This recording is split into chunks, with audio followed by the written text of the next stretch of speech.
So yun mga kaagre, at seleksyon na naman tayo ng subwal. So ito na yung ating mother plant.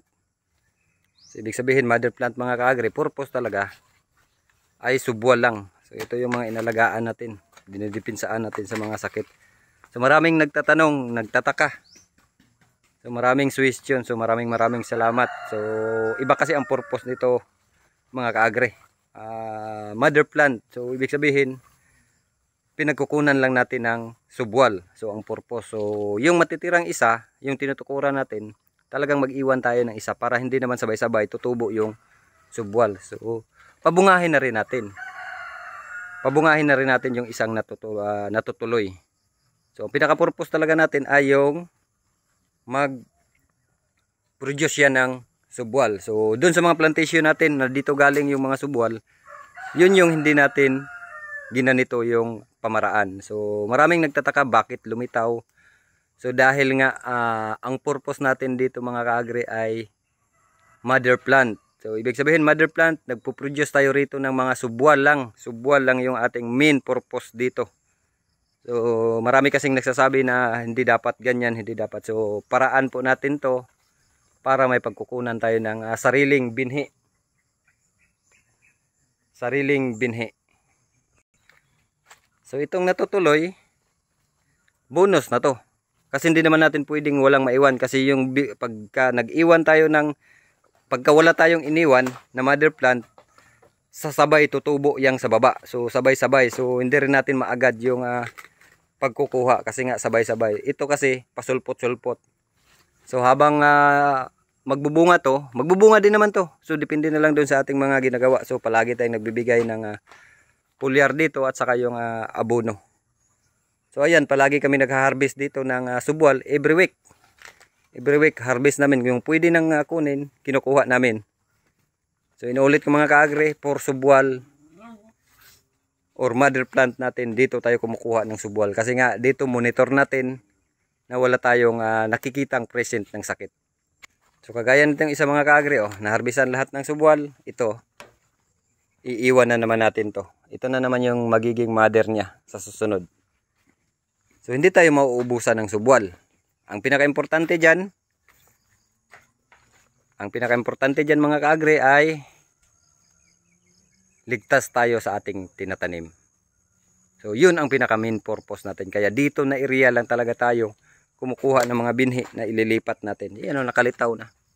So pwede namang tabunan. So mahirapan kapag kuha pagkatabunan kasi nga mother plant natin ito mga kaagre. So sa mga nakaintindi, alam ko maintindihan ninyo kung ano yung mother plant. So purpose natin, dito lahat ng mga binhi natin kinukuha. So may special treatment tayo sa mga activities sa area na ito mga kaagre. Alam nyo yun, may special treatment tayo kung papaano. So palagi talaga tayong naka-spray dito. Dipinsa kasi nga dito nga tayo kumukuha yan. Marami tayong ma-harvest ngayon. So bihira lang kasi ito mga kaagre. So siguro ako lang ang gumagawa nito na may mother plant area tayo. Kagaya ng mga tanim mga kaagre na mga prutas, kailangan may mga sayon tree ka or budwood garden yung tinatawag. So doon ka talaga kumukuha ng idudugtong doon sa mga buto na itinanim mo. Kagaya ng rambutan. So kailangan may mother tree ka. Sa lakatan din ako, gumagawa ako ng mother plant. So dito tayo kumukuha ng binhi. At saka yung pinapadala natin dito na rin lahat. So yung susubra pinapadala natin, yung subra tinatanim natin dun sa mga area natin. Kaya nagtataka kayo bakit lumitaw, bakit ganyan. So 2 taon na to na mother plant mga kaagre. 2 taon na to na mother plant. Ito mga followers na to, na harvest na yung mga nauna. Nakikita nyo naman sa mga video natin. So iba yung talagang focus mo na pagtanim, plantation na talagang bunga yung purpose mo, iba din yon. So dito sa akin, mother plant purposes. So paulit-ulit kasi maraming nagtatalo-talo kung bakit ginagawa natin to mali daw. So sa akin mga kaagre, yung pagtatanim, kahit anong pagtatanim, walang mali. May magandang paraan lang at saka hindi magandang paraan. Pero tama at mali, kahit ano pagtanim mo yan, lahat yan tama. So yan, yung ating mother plant, ayan, buhay na buhay. So 2 years na to. So yun na yung mga nakuha nating subwal na harvest natin. Ang gagawin natin dito mga kaagre pagdating, disinfect, siyempre treat natin ng mga growth hormone. So kasama na yung ating fast grow doon sa pagtitreat yung ating foliar. So siguraduhin natin talaga na wala tayong makuhang sakit. Kaya nga tayo may mother plant kasi dito lang talaga tayo kumukuha. Kasi every day to monitoring kung may mga present ng sakit talagang dinitreat. So ngayon 2 years na ganito, nagka-harvest pa rin tayo ng subwal. So yun yung paliwanag natin mga ka-agri patungkol doon sa mother plant, kung anong kahalagahan ng mother plant, saan tayo kumukuha ng ating tinatanim. Doon sa mga tinanim na natin for bunga purposes, yun iba yung treat na ginagawa natin doon. So hindi na tayo nagbubuwal doon ng subwal, nagkukundim na lang tayo. Hindi yung iba, binabawas-bawasan natin, depende doon sa sitwasyon ng puno ng ating pabubungahin. Ito magbubunga din to mga ka-agri, pero yun nga sinasabi ko, mas priority natin subwal sa mga ganitong area.